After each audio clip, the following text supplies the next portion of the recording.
I know the Eastern minds have also absorbed this in a horribly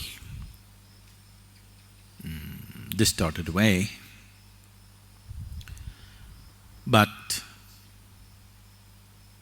right now if you told your friend or your relative, "I'm going to the ashram for 3 days," they would become very kind towards you and ask, "Why? What went wrong?" Something must be wrong with your life. You're going to the ashram to heal a wound, to solace yourself. Something must be really wrong with your life, or you must be too old for life. Otherwise, why would you go to an ashram? So this has crept into this culture also. Essentially, if you're alive only in parts, or if you're partially alive, to be partially alive is a terrible torture.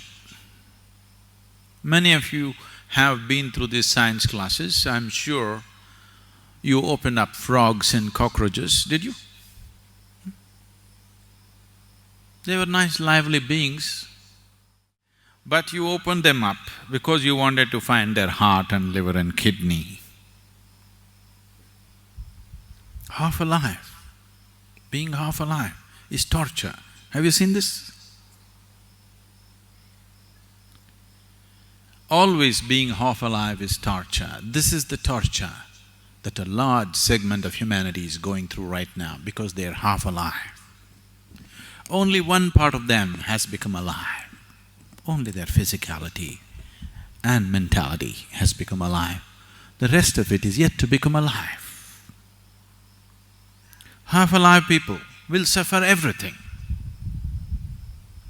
They will suffer ignorance, they will suffer education, they will suffer poverty, they will suffer affluence, they will suffer being alone, they will suffer being in a relationship.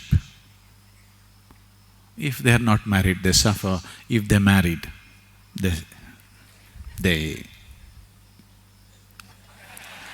if they don't have children, they suffer that. As if children, if they are there, they can come and bite you. They do. No children, what are you suffering?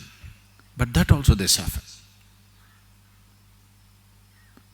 Just show me one thing that human beings are not suffering right now. Just show me one aspect of life that human beings are not suffering right now. They're suffering just about anything, not just life. They're even suffering death before it happens. He's thinking of building a pyramid for himself.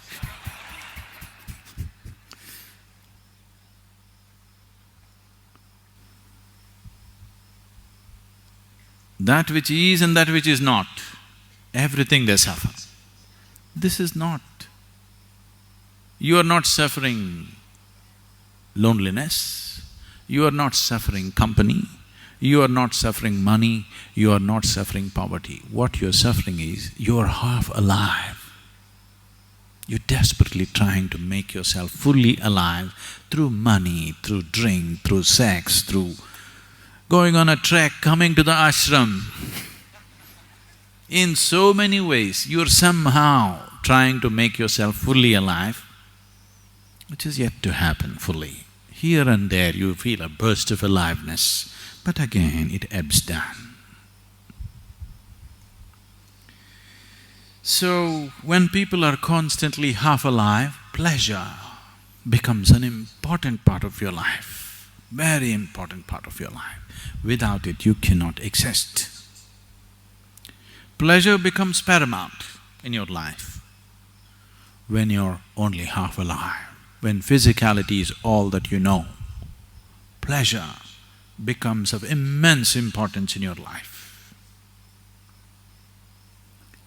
If you become fully alive, you will become so blissful, joyful, ecstatic without reason, bursts of ecstasy within you without any reason. It's almost embarrassing.